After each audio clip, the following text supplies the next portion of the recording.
told him, Pastor, your wife is here. Your wife is here. So he opened his eyes and called me. Then I answered. I began to ask him, do you want to leave me and these kids and go? That you should not do that. He asked me, where is he? I told him, Borromeo Hospital. Said that I should take him out of this place if I love him. Or if I don't want him to die here, I should take him to his doctor at Owerri.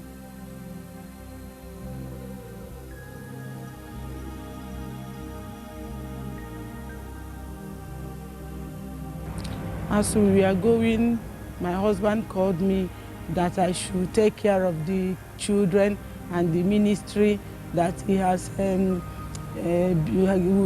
built a house for me, that I should not worry, that I should take care of everything, that there are some people called to go quick, that is among them, that his journey is ended. Then I began to cry now as a widow, and I began to recollect what I will suffer in future. So I was lamenting and crying. They were holding me that I should not cry. I know my condition, that I should hold myself. When we get to Federal Medical Center, so time is, they say they won't attend to us. So the doctor is not around. So one doctor and one nurse came out to come and check what happened. They say, we said that this man have an accident. He said, okay, there is no time. This man is already a dead man. We should take him to mortuary. We rushed to this St. Eunice clinic and met Dr. Josie, the one we met up there. Then he thoroughly examined him and said he's off. That it's better we remove him and put him to the mortuary. I was told he was involved in a motor accident at Onitsha. When I examined him, I looked at the chest. There were no respiratory movements. I listened with the stethoscope. There were no breath sounds. I tried to look at the heart, the cardiovascular system. There were no heart sounds, and the patient had no pulse. I looked at the eyes. The pupils were fixed and dilated. I just made an impression right away that the patient was dead, and he should be removed to the mortuary. I don't know what to do again. My heart ran out of me. I was shouting.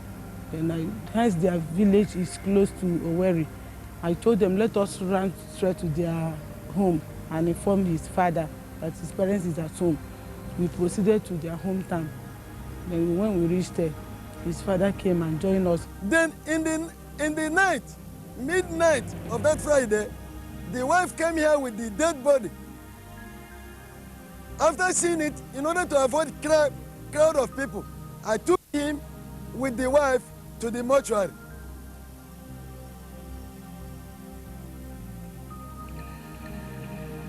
When they brought him in here, he was being brought by the father and the wife. Then there's no life in him, no heartbeat, no any sign of breathingness. They accepted him as a corpse. Then after all those, I checked all around the body and everywhere is so stiff. That was what gave us the strength to start our procedure. When I sent him in to the second room, the last slab. The mortuary man took our name. We gave him 1,000 naira to continue his work.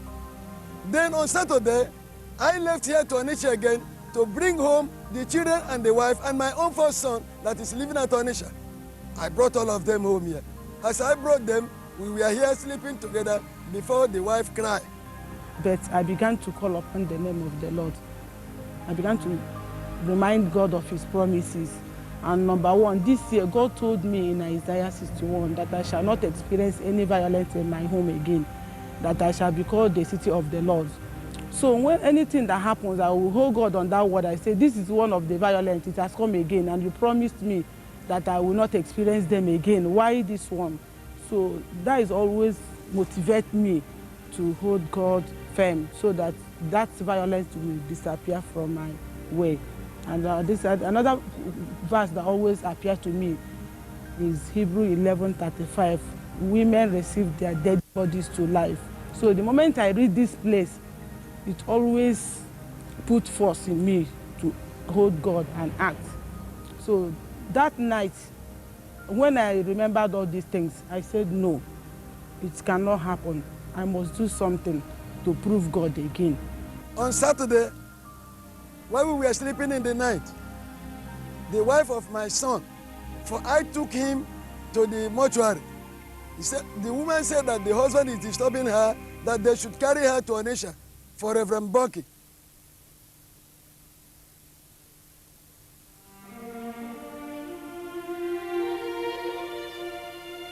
After some time, my father-in-law considered them both of us. He went to them and planned with them. Before I could come, they have already put my husband inside the gasket, and I was with my first son, Victor.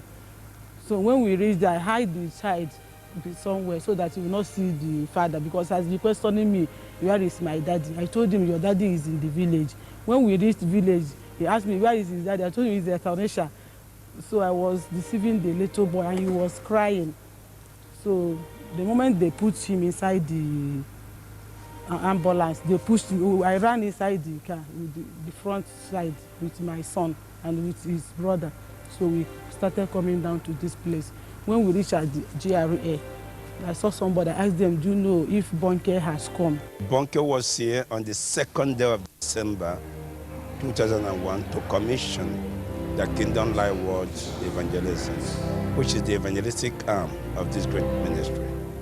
We put out the advert. We even invited people to come that is going to pray for the sick, and he's going to pray for the Onitsha people. Then we're on the platform around 1 p.m. Bonke was preaching. Suddenly somebody came to me and they told me that they brought a man with an ambulance, a coffin. Both of us were sitting together at the same place inside the church. Before an usher quickly ran in and told us there's an emergency. They are trying to bring in a corpse into the church. And we have to run down from the 4th floor down to this place. And coming down here, we met an ambulance car. Already a pastor has already ordered them to go up. And we told the ambulance people to come down here. And I told them, first of all, go and bring the man's wife. I would like to talk with her first. And they now brought her over, and we are just down there at the shade. I was asking her what actually happened. I felt that the anointing will be so high here, that the anointing will resurrect my husband. That was what I felt before coming down here. Both of us, we consulted together. I told him that it would be a very big embarrassment bringing a corpse inside the church. And what do we do? That wherever we are, that God is, that if God wants to perform a miracle for the man, the place where the man is does not really matter. Then the security men, because we have security men from the state government and the federal government, the SS people, the mobile police unit, they were there. They ordered the ambulance to stop and demanded that they will open the casket to make sure that they didn't bring in bomb, telling people that it's a dead person. When they looked at him, it was a coffin, it was a dead person. They ordered them to close the casket. Then that was the time our local security men told them to move away with the coffin. Then the wife started crying and said, I believe that he's going to come back to life. I believe. When she started crying, and they were arguing. Some people said, bring him down. Some people said, no. Then some of my people will bring it down. Other people will push it back. Some people, and they were dragging until my son went there and told them to carry him to the basement and to get him out of the coffin, that they should not carry it with the coffin into the basement because the children will be scared and people will run away. First of all, they should remove him from the casket, which some other boys helped us do. They removed him from the casket down there, just at this plane now. And we quickly have to run inside this, inside the youth conference center. We are looking for a place to lay him, and they brought in these 2 tables, and his head was here while his legs were here. This was the first place where they now laid him. Then we got on the meeting. Bonke finished. He prayed for people. After praying for the people, I took him to the office. Somebody rushed in and said, he's now breathing, that he's breathing, he's breathing. Now he has started breathing bit by bit, that we should pray. So I and my pastor friend, Pastor Luke Ibekwe, we started praying. But when I touched him from the head to the toe, was like a stockfish, and his hands like this. Even there are some people that snapped him a picture. His hands were like this, by the sides. I just lying like that. So we started praying. We continued praying and praying and praying. He was breathing, his breath was reviving and reviving and reviving until some other person go and gathered our boys inside the main auditorium. When they gathered them, they all gathered here. We were all praying. At times I would say, stop, let us sing, and we sang and we pray. People were all around this place. They wanted to see. They wanted to know what will finally happen. So we were praying all through. As we were praying, we were even sweating, and we were telling people to go away that he will get some this thing. And the wife was sitting down there in a bench. So, and we were just praying and praying. So as we were praying now, suddenly we saw the eyes started, life started coming in. I said to my pastor friend, Pastor Luke, that they say that he had been 3 days in the mortuary. Let us massage him. So he was there massaging the right hand, and I was here massaging the left hand. We are squeezing it, making sure that life, because now we find out that as we are praying, that the heart started, the heart become hot. So, and he was breathing. We started massaging the hands. As we massaged the hands, suddenly it seemed that life came into the hands, and we put the hands on the heart and the chest. Now, the neck, I massaged the neck, and life came into it. I was able to turn it, but before it was like a stockfish. I was able to turn it. I picked up the mic and announced to the whole people that that dead man they brought here is now breathing. And the father interrupted my announcement and said, although he's breathing, his body is still like iron. Suddenly, people shouted for me to turn to see why people are shouting, because they were all there, filled up all this place. They want to see. And when they shouted, I saw this man jumped up. When he jumped up, I abandoned the person I was with, and I rushed and I grabbed him just like this. When he started breathing, suddenly he jumped up. One of the men in the ambulance grabbed him. Then he looked around. Then they decided to carry him up because people were jamming into the place. Then he asked for his file. I find out that if we keep him here, people may trample upon us. I say, let us take him upstairs. And we follow through the staircase there. And we go. At the edge of the step, he said, water. He demanded for water. I was shouting, bring water, let's give him water. And as they were delaying, he was asking me, my file. And I said, that is the file the enemy is using to accuse you. Just cool it, you will understand. As we carried him to the pastor of priest office under the fan, we kept him there, and the fan was rolling. He was still asking, where is my file? You see. And after which, mommy come in there, he said, here is too compacted, that we should take him to the main auditorium, that he will have enough air. So we take him to the main auditorium, people throng. Suddenly we saw people coming in from the outside. It seemed that the news went in, and people started coming in. As people were coming in there, they saw the same man sitting down.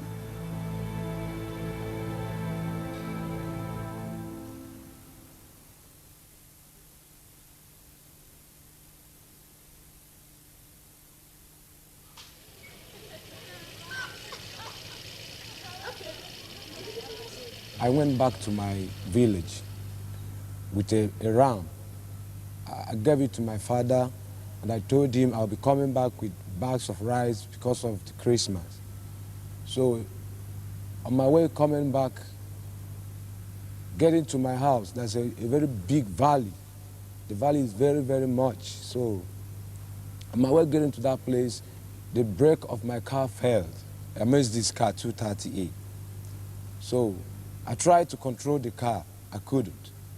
And because of how dangerous that place is, there's a very big pillars they positioned there to wedge the car not to somersault inside the big place. So my car had to hit those pillars, and I hit my chest on the steering. And I remembered I was vomiting blood. Blood was coming out of my nose. So, and there was someone with me. He was also wounded. So people crowded. I remember they brought me out of the steering. That was all I could remember. While I was at the hospital, immediately I got myself. I just looked around and saw all the drips and all the things they fixed on me. So I now requested for my wife. And when they brought her, I told her that I want them to take me to Dr. Omezurike at Owerri, because he has been my doctor. There was a time I was slaughtered. He was the one that took care of me. So I now requested that they should take me to him. Then we took him out from that place. Off we went to Owerri. I had pastors and other people to go with me. So, but because of the way I was breathing, so I felt within me that something might happen on the way. I now requested that they should please allow my wife to come in. So I and my wife was in the ambulance. So at the time, 2 angels came inside the ambulance. Immediately I saw them, I was afraid. I wanted to say it out, what I saw. But eventually, one of them just shut me up. So I couldn't talk concerning the angels. But I only told my wife, take care of the church, this and that, and things I felt that she don't know. When the 2 angels took me off, so we came to a place that they now handed me over to an angel, one of them. So that one now took me to a place. He told me that we are going to visit paradise. That was what he told me. Because I was communicating with him as human being, everything you can. I asked him questions, he answered my questions. He was holding me like a friend. So he now told me that we're going to visit paradise. So we now visited a place. When we approached the place, I saw multitude of people that look exactly like the one with me, that angel with me. The angel with me was having a white apparel. The body was pure white. The apparel was pure white, but the apparel doesn't look removable from the body. So, and when I saw this crowd, they were looking exactly like the one with me. So in my heart, I said, oh, look at where the angels gathered. That was what I thought, because I was still having thought in me there. So now he told me that this is where the saints that had died, this is where they are. So while I watched them, they were singing praises so wonderfully. You know, it was as if there was a force inside that environment that controls what they do. When they want to raise their hand, they raise it at once. No one will be faster, no one will be late. If they want to bow down, they will just go down. Wow, no one will be faster, no one will be late, as if there's a force controlling them doing all those things. I was hearing a lot of musical instruments, but I never see anyone. So while that experience was going on, in my spirit, I desired it most to go in there to join them. I even made a move. He said, no, I still have a lot of things to show you. Don't go in. So after that, he now said, let us go and visit the mansion Jesus promised. Are you getting what I'm saying? He now took me to a wonderful place.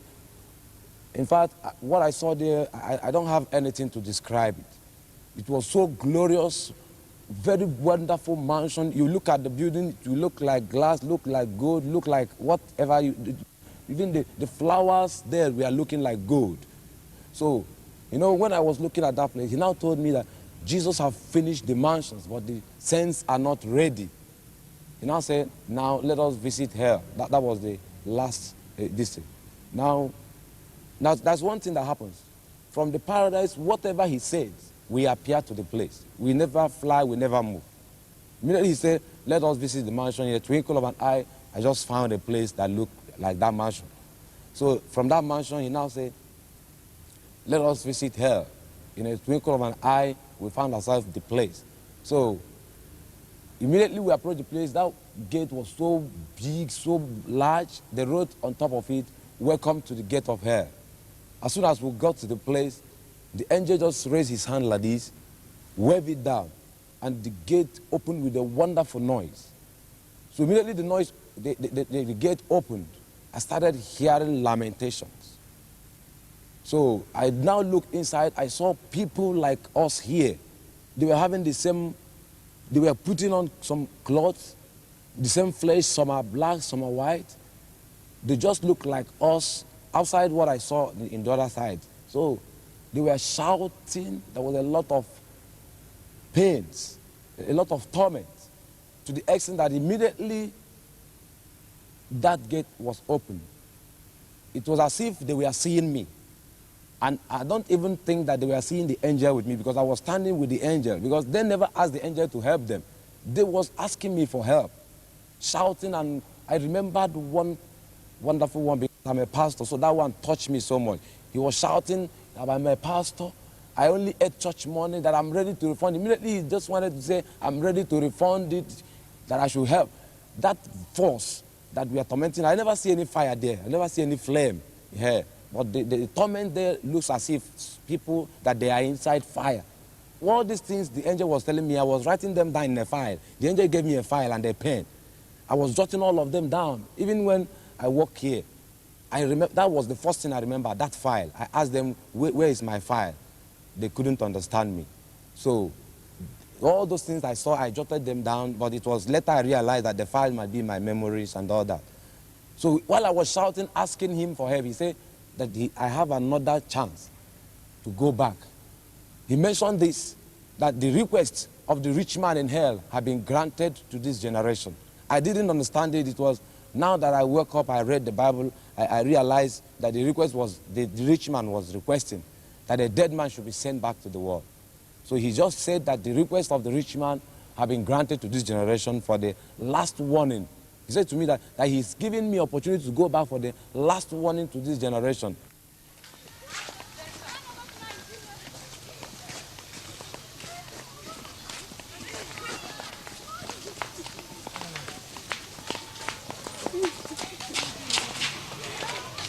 How are you?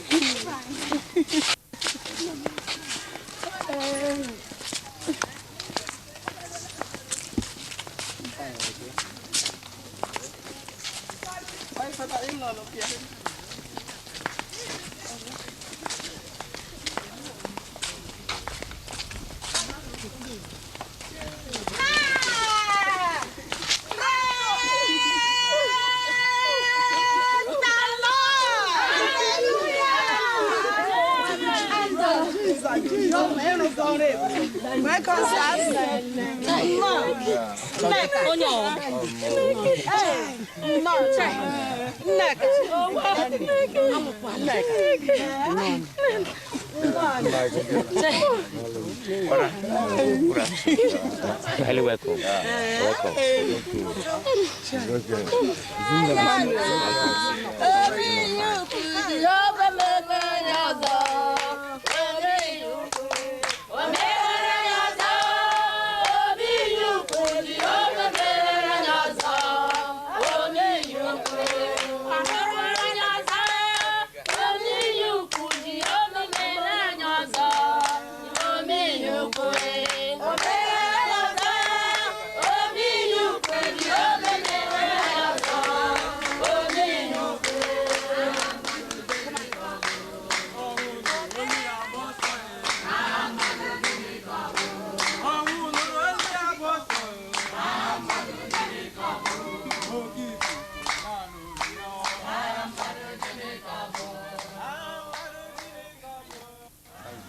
That's the watcher attendant.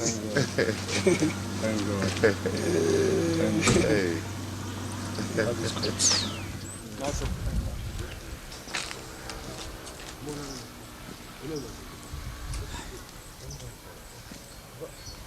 Well, it was on the 30th of November.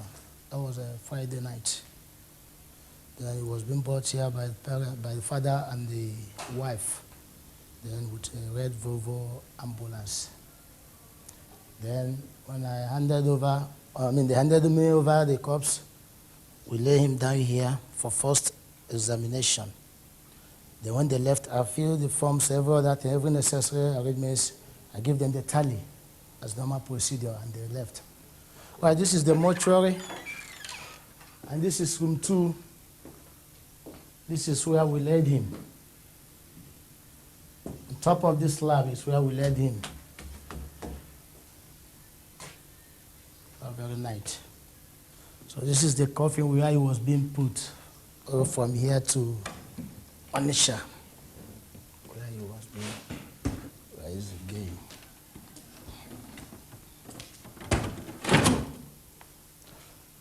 These are the piece of a cotton wool that we used to close your stocking nose.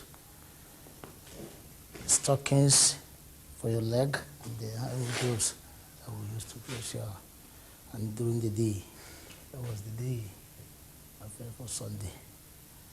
This is where he was being laid down, all the way from here to Onisha. Sunday, first thing Sunday morning, your wife came down and cried to me, told me that there's a man of God in town, an evangelist. We had a bunkie.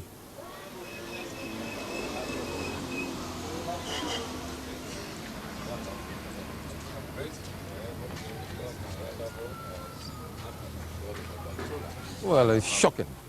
Seeing a dead man, somebody that was once dead, is now alive. It's very shocking. And again, looking at the person and almost discussing with him.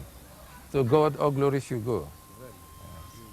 Up till now, I'm still afraid of him because the experience I saw on Friday and what I'm seeing here today, I think we should give God thanks because I can't believe it. I can't believe it myself. For that time, on Monday, when he came to my house, he was smelling chemical. He was smelling chemical all over him. You see, but now, I haven't seen such a thing. I know that dead people can be raised to life, but I've never heard of people, somebody who had been 3 days in the mortuary. It was a security man that removed the cotton wool in his nose, untied everything in his hand. It was too much. It's mind-boggling. When the angels took me from the ambulance, I knew within me that these are angels, because I'm a Christian. I've been having those stories and all those things. So when I saw them, I knew that they are angels. So I knew within me that this is death. That was where I stopped knowing anything. I didn't remember my wife, my children, my houses, and my cars, everything about me, because somehow God blessed me. But I didn't remember any one of them. And again, on that Sunday, when I woke up, so I was hearing a lot of voices. When I saw some hands holding me, this one was saying coffin, mortuary, 3 days. I couldn't understand. I didn't ask any question until when we got to the house. My wife now detailed me. Anyway, I told my wife that starting from this moment, as long as this heavenly race is concerned, if I hear, hey, I will lock myself in a toilet. When the noise is stopped, I will come out because I'm not ready to miss this heaven. That's what I told her, because I'm not ready for any other problem. That's what I told her. It affected me that I became more afraid of God. When they brought him into this hall, a lame woman with crutches saw him, threw off her crutches, not walking, she started running. I could remember the reaction of the man whose husband walked, whose wife walked. When the wife started running about, he wanted to embrace the husband said, don't touch me, I'm a sinner. I'm a sinner, I've been committing sin. If you touch me, you may be crippled again. And the man rushed to the altar and raised his hand and started crying, asking God to forgive all his sins. It was terrible here. There's a battle in the heartland where my faith in real life meets. Sometimes hope seems out of reach. I hear the growing cry for freedom. Am I equal to the call? Where's the love that conquers all? It's so easy to be human, so human to give in. But when I reach beyond my weakness,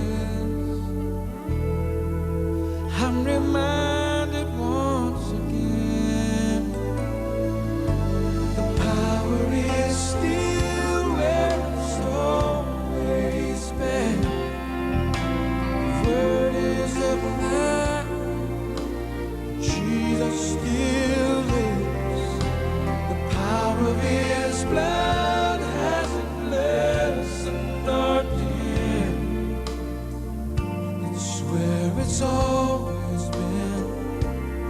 where it's always been.